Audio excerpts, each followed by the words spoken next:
Hello everyone, मेरा नाम है भारती शर्मा और आज हम देखने वाले हैं क्लास 10th की ज्योग्राफी का चैप्टर नंबर 1 जो कि है रिसोर्सेज एंड डेवलप। तो चलो स्टार्ट करते हैं आज का चैप्टर जो कि है रिसोर्सेज एंड डेवलपमेंट।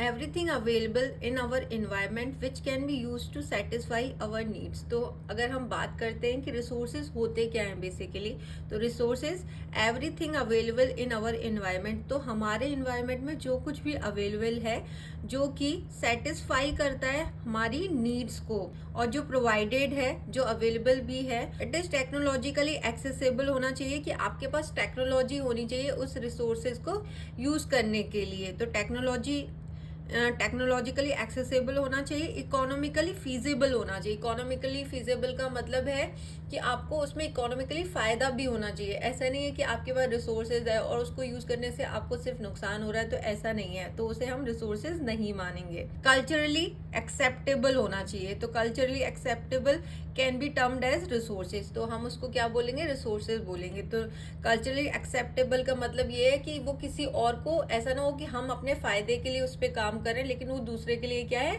नुकसान क्रिएट कर रहा है, तो उसे हम रिसोर्सेज नहीं मानेंगे। तो जो कुछ भी हमारे, तो हम बोल सकते हैं कि जो कुछ भी हमारे एनवायरनमेंट में अवेलेबल है जो कि हमारी जो नीड्स हैं उसको सेटिस्फाई करता है, जो प्रोवाइडेड है एनवायरनमेंट में, वो क्या है, और उसके लिए क्या होनी चाहिए, टेक्नोलॉजिकली एक्सेसिबल होना चाहिए, इकोनॉमिकली फीजेबल होना चाहिए और कल्चरली एक्सेप्टेबल होना चाहिए। तो हम क्या बोलते हैं उसे कि वो क्या है, रिसोर्सेज है। तो ये तीनों क्राइटेरियाज फुलफिल होना जरूरी है रिसोर्सेज कहलाने के लिए। इतना क्लियर है। तो यहाँ पे एक डायग्राम दिया गया है ट्राइंगल का जिसमें ह्यूमन बीइंग को सेंटर में रखा हुआ है, क्योंकि ऑब्वियस सी बात है रिसोर्सेज को जो यूज करेगा, ठीक है, जो उसको डेवलप करेगा वो कौन करेगा, ह्यूमन करेगा। तो जो फिजिकल एनवायरनमेंट से एक्सेस करेगा वो कौन करेगा, ह्यूमन करेगा, ठीक है। उसको एक्सेस करने के लिए जो टेक्नोलॉजी बनाएगा वो भी ह्यूमन बनाएगा, जो इंस्टीट्यूशंस क्रिएट करेगा वो भी ह्यूमन करेगा। तो ये क्या है, इंटरडिपेंडेंट हैं तीनों चीजें, नेचर, टेक्नोलॉजी एंड इंस्टीट्यूशन के इंटरडिपेंडेंट हैं। ये आपस में क्या है, डिपेंडेंट है, एक के बिना दूसरी पॉसिबल नहीं है। तो इसके बारे में यहाँ पे एक्सप्लेन किया हुआ है, चलो देख लेते हैं। The process of transformation of things available in our environment involves an interactive relationship between nature, technology and institution. तो जो प्रोसेस है ट्रांसफॉर्मेशन का, जो रिसोर्सेज है उन्हें यूज करने के लिए, रॉ मटेरियल को यूज करने के लिए, तो उसमें तीन चीजें क्या है, इन्वॉल्व हैं। तीन चीजों का क्या है, इंटरेक्टिव रिलेशनशिप इन्वॉल्व है, जो किस किस के बीच में, नेचर, टेक्नोलॉजी एंड इंस्टीट्यूशन के बीच में।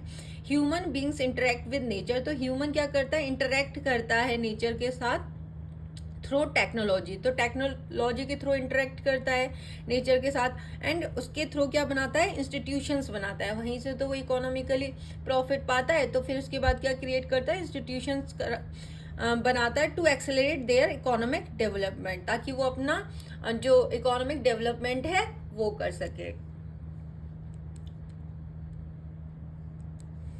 Do you think that resources are free gifts of nature as is assumed by many. तो क्या आप सोच सकते हैं कि जो रिसोर्सेज मिल रहे हैं हमें इन्वायरमेंट में वो नेचर की तरफ से गिफ्ट हैं, फ्री हैं? दे आर नॉट, लेकिन ऐसा नहीं है, ये फ्री नहीं है। लोगों को लगता है कि इसके लिए हमें पे नहीं करना पड़ा, तो मतलब फ्री है। Resources are a function of human activities, तो रिसोर्सेज क्या है, फंक्शन है ह्यूमन एक्टिविटीज का। Human beings themselves are essential components of resources, तो ह्यूमन बींग खुद बहुत ज्यादा इसेंशियल है, जरूरी है रिसोर्सेज के कंपोनेंट के लिए, क्योंकि उन्हें रिसोर्सेज को यूज कौन करेगा, ह्यूमन बींग ही कर सकता है ना। अगर ह्यूमन बींग ही नहीं होगा तो उसे यूज नहीं कर पाएंगे, उसे टेक्नोलॉजिकली एक्सेसिबल नहीं होगा, तो ह्यूमंस होना भी रिसोर्सेज के लिए बहुत ज्यादा जरूरी है। They transform material available in our environment into resources, तो ह्यूमन बींग्स ही क्या करते हैं, ट्रांसफॉर्म करते हैं जो मटेरियल हमें एनवायरमेंट में मिला है उसको कन्वर्ट करते हैं रिसोर्सेज में, और उसके बाद क्या करते हैं, यूज करते हैं। तो ह्यूमन बींग्स बहुत ज्यादा जरूरी हैं। दी resources can be classified in the following veg, तो इन रिसोर्सेज को हम बेसिकली चार टाइप से क्या कर सकते हैं, क्लासीफाई कर सकते हैं। पहला है on the basis of origin, तो उनका ऑरिजिन किस तरीके से है कि वो बायोटिक है और अबायोटिक है।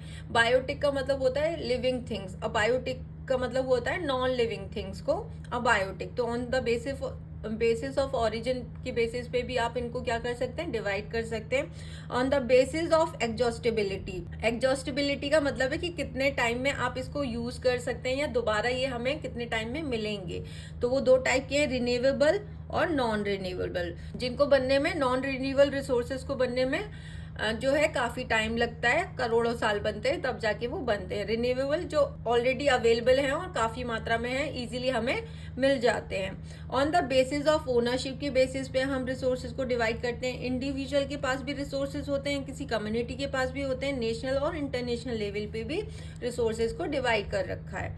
On the basis of status और डेवलपमेंट, तो जो डेवलपमेंट का जो स्टेटस है उसके बेसिस पे भी डिवाइड कर रखा है। जो पोटेंशियल है, पोटेंशियल होते हैं कि हमारे पास टेक्नोलॉजी तो है यूज करने के लिए, बट हमारे पास वो जो टेक्नोलॉजी काफी महंगी है तो हम उससे ज्यादा यूज नहीं कर पा रहे हैं। डेवलप्ड होते हैं जो डेवलप हो चुके हैं। स्टॉक होते हैं कि हमारे पास अभी क्या है, टेक्नोलॉजी ही नहीं है उसको यूज करने की। एंड रिजर्व्स हैं जो हमने आगे आने वाले टाइम के लिए रिजर्व करके रखे हुए हैं। तो ये रिसोर्सेज बेसिकली हमने 4 टाइप्स में डिवाइड कर रखे हैं। तो यहाँ पे एक डायग्राम दे रखा है रिसोर्सेज का, ठीक है।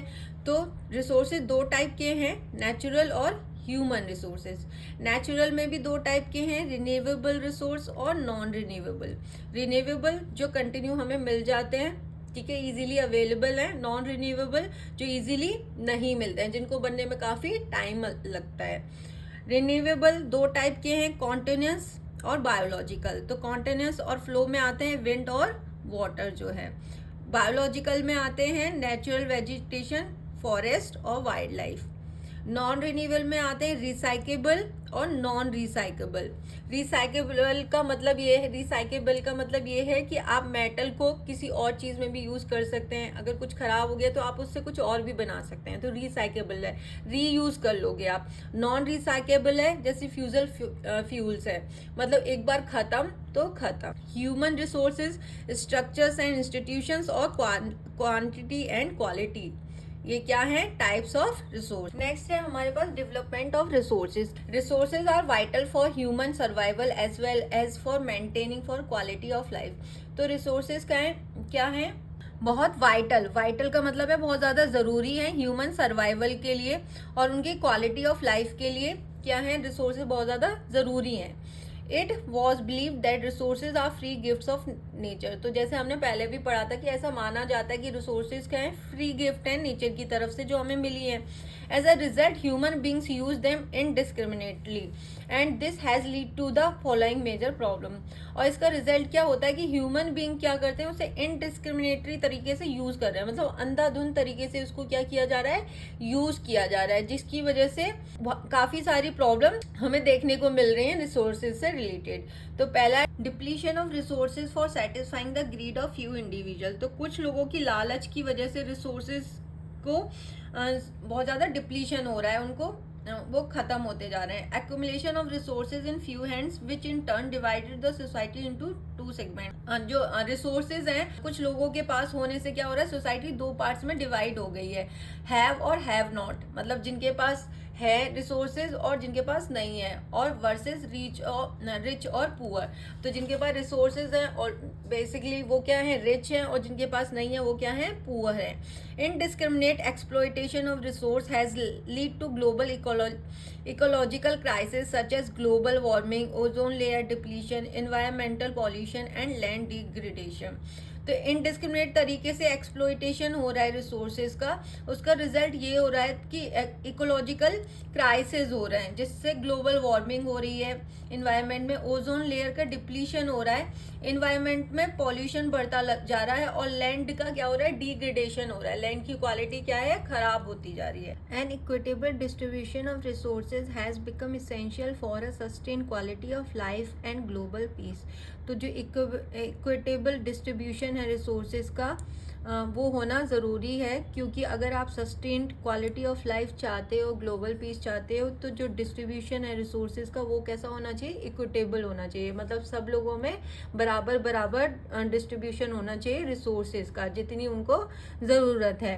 If the present trend of resource depletion by a few individuals and countries continues, the future of our planet is in danger. जैसे हम प्रेजेंट टाइम में देख रहे हैं कि कुछ इंडिविजुअल्स या कंट्रीज जो है कंटिन्यू रिसोर्सेज का डिप्लीशन कर रहे हैं। अगर ऐसे ही चलता रहा तो the future of our planet is in danger, तो हमारा जो अर्थ है, जो प्लेनेट है, वो किस में आ जाएगा? डेंजर में आ जाएगा। Therefore resource planning is essential for sustainable existence of all forms of life. तो रिसोर्स प्लानिंग जो है वो काफ़ी ज़्यादा इसेंशियल है, काफ़ी ज़्यादा ज़रूरी है अगर आप सस्टेनेबल एग्जिस्टेंस चाहते हैं ऑल फॉर्म्स ऑफ लाइफ का। मतलब अगर जैसी लाइफ आप चाहते हैं, एक अच्छी लाइफ अगर आप चाहते हैं ऑल फॉर्म्स, चाहे वो कोई भी हैं, चाहे वो इंसेक्ट्स हैं, चाहे वो प्लांट्स हैं, चाहे लिविंग ऑर्गेनिज्म हैं, चाहे ह्यूमन बींग्स हैं, उन सब के लिए रिसोर्स प्लानिंग क्या है? बहुत ज़्यादा ज़रूरी है। अगर आप सस्टेनेबल एग्जिस्टेंस चाहते हैं तो रिसोर्स प्लानिंग क्या है? बहुत ज़्यादा ज़रूरी है। Sustainable existence is a component of sustainable development. तो सस्टेनेबल डेवलपमेंट का कंपोनेंट है सस्टेनेबल एग्जिस्टेंस, कि अगर आप कंटिन्यूशन में ऐसी लाइफ चाहते हैं कि जैसी अभी है, रिसोर्सेज की कमी ना हो आगे आने वाली लाइफ में, तो आपको सस्टेनेबल डेवलपमेंट को क्या करना पड़ेगा? अडॉप्ट करना पड़ेगा। तो चलो जानते हैं कि सस्टेनेबल डेवलपमेंट होता क्या है। Sustainable economic development means development should take place without damaging the environment. तो सस्टेनेबल इकोनॉमिक डेवलपमेंट वो डेवलपमेंट है जो कि आप यूज तो करेंगे रिसोर्सेज का, लेकिन आप एनवायरनमेंट को डैमेज नहीं करेंगे। And development in the present should not compromise with the need of the future generation. और साथ में आप इतना ज़्यादा भी डिप्लीशन नहीं करेंगे रिसोर्सेज का कि आने वाली फ्यूचर जनरेशन भी उसको यूज ना कर पाए। नेक्स्ट है रियो डी जेनेरो अर्थ समिट 1992। तो सस्टेनेबल डेवलपमेंट के रिसोर्सेज को कैसे कंजर्व करके रखा जाए, कैसे सस्टेनेबल डेवलपमेंट किया जा सकता है, इसके लिए एक समिट बुलाई गई थी, रियो डी जेनेरो अर्थ समिट 1992 में। In June 1992, more than 100 heads of state met in Rio de Janeiro in Brazil। तो जून 1992 में एक अर्थ समिट बुलाई गई थी जिसमें 100 कंट्रीज के अलग अलग लोग आए थे इस मीटिंग में, जो कहाँ हुई थी? रियो डी जेनेरो एक जगह का नाम है जो कि ब्राजील में, वहाँ पे बुलाई गई थी। For the first international earth summit. ये क्या थी? ये फर्स्ट इंटरनेशनल अर्थ समिट थी जो अर्थ से रिलेटेड चीज़ों के बारे में डिस्कशन के लिए बुलाई गई थी। The summit was convened for addressing urgent problem of environmental protection and socio-economic development at the global level। तो ये जो समिट बुलाई गई थी, ये जो मीटिंग बुलाई गई थी, बेसिकली एनवायरमेंट प्रोटेक्शन और सोशियो इकोनॉमिक डेवलपमेंट के लिए ग्लोबल लेवल पे काम करने के लिए ये समिट को बुलाया गया था ताकि इस पे काम किया जा सके। The assembled leader signed the declaration on global climatic change and biological diversity. तो जो जितने भी लीडर्स वहाँ पे आए थे, तो उन्होंने एक डिक्लेरेशन फॉर्म पे साइन किया था कि वो ग्लोबल क्लाइमेटिक चेंज और बायोलॉजिकल डाइवर्सिटी को कंजर्व करके रखेंगे।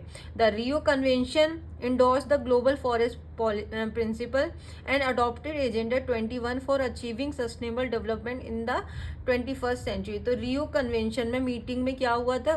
दो चीज़ों को अडॉप्ट किया गया। पहला था ग्लोबल फॉरेस्ट प्रिंसिपल को, कि फॉरेस्ट प्रिंसिपल हर जगह पे मिनिमम इतने फॉरेस्ट होने ही चाहिए, और दूसरा क्या था? एजेंडा 21 को अडॉप्ट किया गया सस्टेनेबल डेवलपमेंट के लिए 21st सेंचुरी में। अब देखते हैं कि बेसिकली सबसे इम्पोर्टेंट यहाँ पे जो बताया गया वो एजेंडा 21 के बारे में बताया गया कि एजेंडा 21 है क्या। एजेंडा 21 को रियो डी जेनेरो में अडॉप्ट किया गया था। It is the declaration signed by world leader in 1992 at the United Nations Conference on Environment and Development which took place at Rio de Janeiro, Brazil। तो ये जो डिक्लेरेशन था sign किया गया था लीडर्स के द्वारा 1992 में United nation conference on environment development में इसमें साइन किया गया था, जो कहाँ हुआ था? रियो डी जेनेरो, जो कि ब्राजील में है। It aims at achieving global sustainable development. तो बेसिकली ये क्यों बुलाया गया था? इसका एम सिंपल सा ये था कि सस्टेनेबल डेवलपमेंट पे काम किया जाए। It is the agenda to combat environmental damage, poverty, disease through global cooperation on common interest. Agenda 21 का जो उद्देश्य था वो ये था कि एनवायरमेंट जो डैमेज हो रहा है वो ना हो, पॉवर्टी पे काम करना है, डिजीज पे काम करना है थ्रू ग्लोबल कोऑपरेशन, और सब मिलके क्या करेंगे? इन कॉमन जो चीज़ें जो हर जगह पे हैं, प्रॉब्लम है, उनको सॉल्व करेंगे, और आपस में जो भी आपस में क्या करेंगे? जो भी उनको ज़रूरत होगी म्यूचुअल नीड को वो पूरा करेंगे, और ये सबकी क्या होगी, शेयर्ड रेस्पॉन्सिबिलिटी होगी कि वो ग्लोबल लेवल पे इन सारी चीजों पे काम करेंगे। One major object of the agenda 21 is that every local government should draw its own local agenda 21। तो सबसे मेजर ऑब्जेक्टिव क्या था एजेंडा 21 का, वो ये था कि लोकल गवर्नमेंट अपने लेवल पे, मतलब हर जो गवर्नमेंट है अपने लेवल पे एक लोकल एजेंडा 21 बनाएगी और उस पर काम करेगी। अब नेक्स्ट है हमारा resource planning. Planning is the widely accepted strategy for judicial use of resources. तो बहुत ज़्यादा ज़रूरी है रिसोर्सेज की, अगर आप अच्छे तरीके से, मतलब विवेकपूर्ण तरीके से रिसोर्सेज को यूज करना चाहते हैं। It has importance in a country like India which has enormous diversity in the availability of resources. और ये बहुत ज़्यादा इंपॉर्टेंट हो जाता है इंडिया जैसी कंट्री में, जहाँ पे हमें बहुत ज़्यादा डाइवर्सिटी देखने को मिलती है रिसोर्सेज के मामले में। There are region which are rich in certain types of resources. India में कुछ रीजन्स ऐसे हैं, मतलब एरिया कुछ ऐसे हैं जहाँ पे काफ़ी मात्रा में आपको रिसोर्सेज मिल जाएंगे, but are deficient in some other resources. But और वहाँ पे जो है कुछ रिसोर्सेज बिल्कुल नहीं होंगे।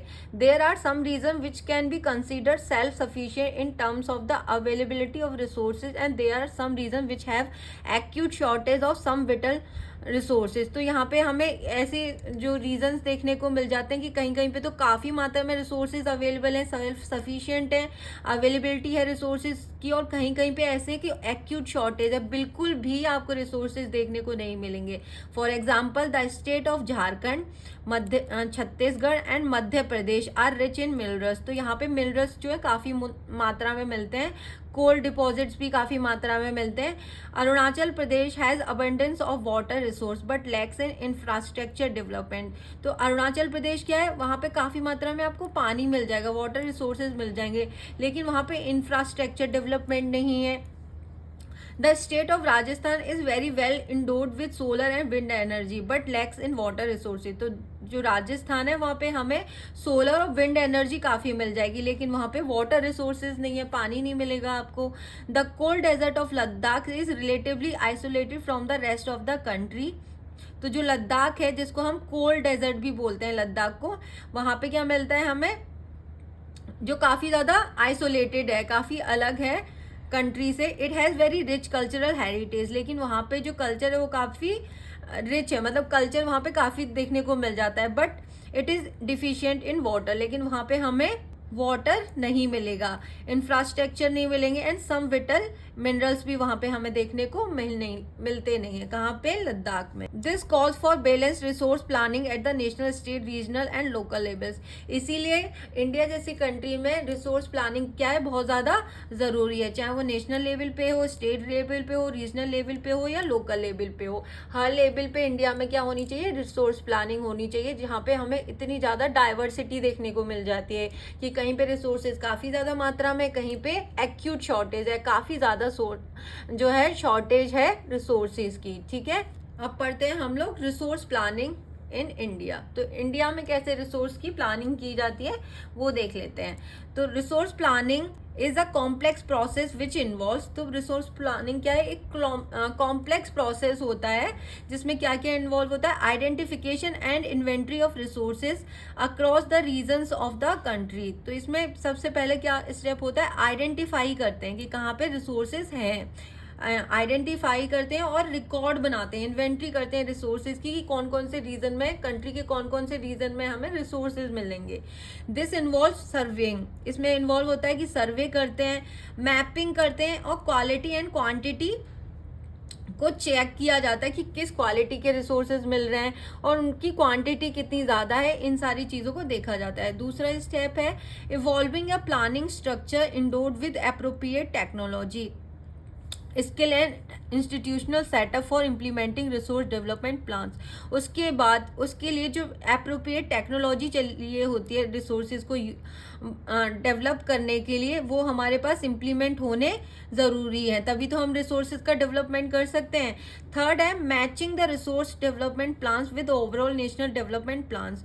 थर्ड है हमारा कि हमने जो रिसोर्सेज को डेवलपमेंट, थर्ड है हमारा जो रिसोर्स डेवलपमेंट प्लान हमने बनाया है ओवरऑल, वो इकोनॉमिक डेवलपमेंट के लिए अच्छा है भी या नहीं है। ऐसा तो नहीं है कि हमने रिसोर्स डेवलपमेंट प्लान तो बना लिया है, लेकिन उससे क्या हमारे नेशन की जो इकोनॉमिक कंडीशन है वही ख़राब हो रही है, उससे हमें कोई फ़ायदा नहीं हो रहा है, नुकसान हो रहा है। तो इसके लिए भी ज़रूरी है कि इकोनॉमिक डेवलपमेंट भी होना चाहिए कंट्री का, तभी वो रिसोर्सेज क्या है हमारे लिए अच्छे हैं। तो ये 3 चीज़ें देखी जाती हैं जब रिसोर्स प्लानिंग की जाती है इंडिया में। India has made concentrate efforts for achieving the goals of resource planning right from the first 5-year plan launched after independence. तो इंडिया ने काफ़ी एफर्ट्स डाले हैं for achieving the goals of resource planning, resource planning को सही तरीके से करने के लिए। उसके लिए फर्स्ट 5-year प्लान भी लॉन्च किया गया था। इंडिपेंडेंस के बाद ही इस चीज़ पे ध्यान दिया गया था कि रिसोर्स को की क्या करनी है, प्लानिंग करनी है। The availability of resource is a necessary condition for the development of any region. तो जो रिसोर्सेज की जो अवेलेबिलिटी है वो काफ़ी ज़्यादा ज़रूरी है, नेसेसरी है।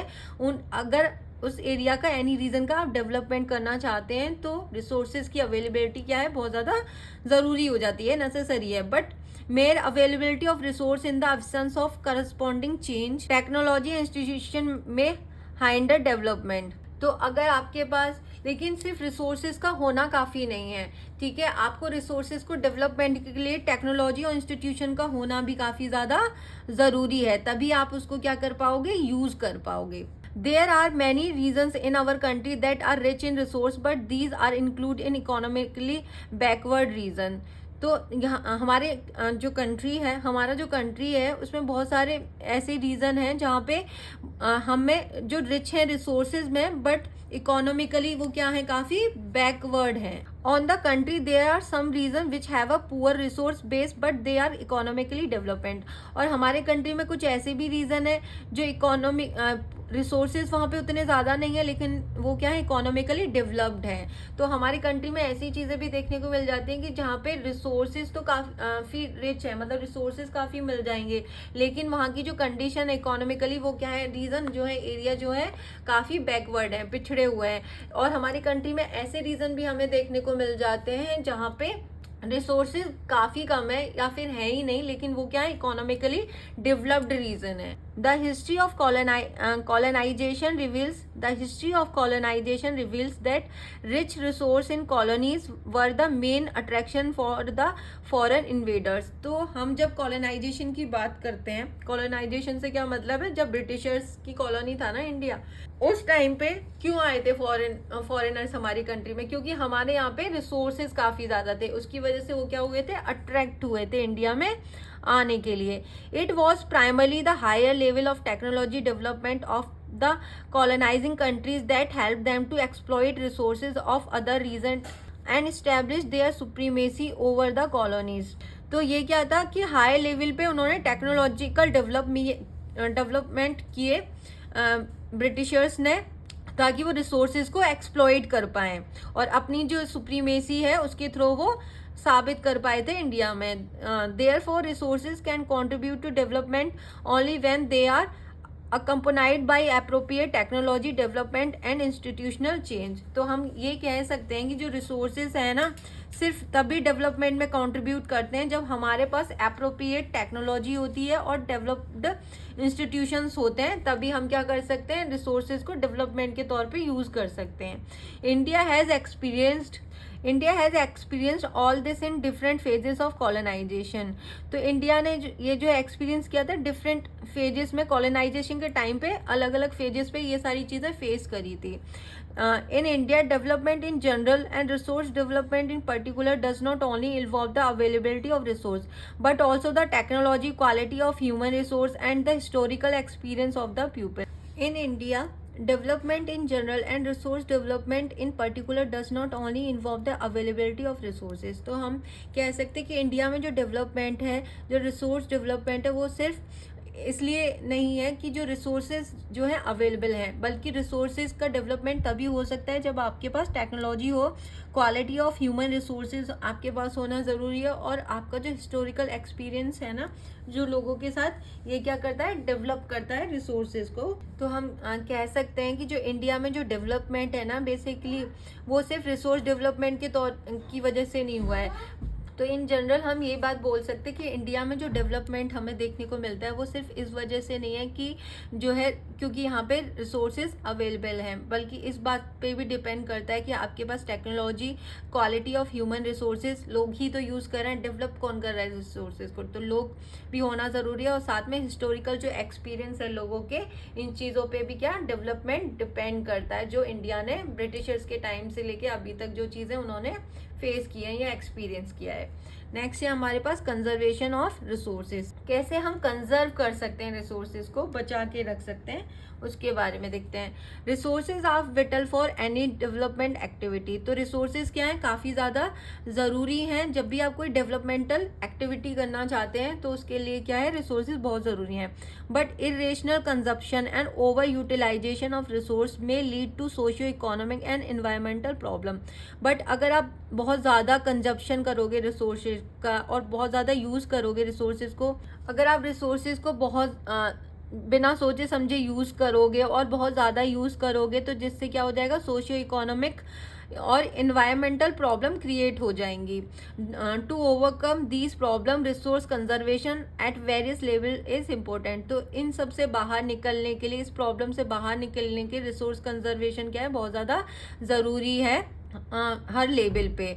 This had been the main concern of the leaders and thinkers in the past. तो यही जो रीज़न था कि कैसे कंजर्व किया जा सकता है रिसोर्सेज का, तो ये लीडर्स और थिंकर्स के लिए काफ़ी ज़्यादा कंसर्न की बात थी। For example, Gandhi ji was very apt in voicing his concern about resource conservation in these words. तो गांधी जी ने बोला था, क्योंकि वो तो गांधी जी ने बोला था रिसोर्स कंजर्वेशन के बारे में कि there is enough for everybody's need and not for anybody's greed. तो महात्मा गांधी ने बोला था कि हमारे पास हर किसी की ज़रूरत के हिसाब से तो रिसोर्सेज हैं, लेकिन ग्रीड के लिए क्या है, रिसोर्सेज अवेलेबल नहीं है। तो आपकी ज़रूरत के लिए तो है, लेकिन आपके लालच के लिए रिसोर्सेज उतने ज़्यादा हमारे पास नहीं है, क्योंकि लालच तो कभी ख़त्म ही नहीं होता। He places the greedy and selfish individual and exploitative nature of modern technology as the root cause of resource depletion at the global level. तो गांधी जी का ऐसा मानना था कि ग्रीडी और सेल्फिश जो इंडिविजुअल हैं,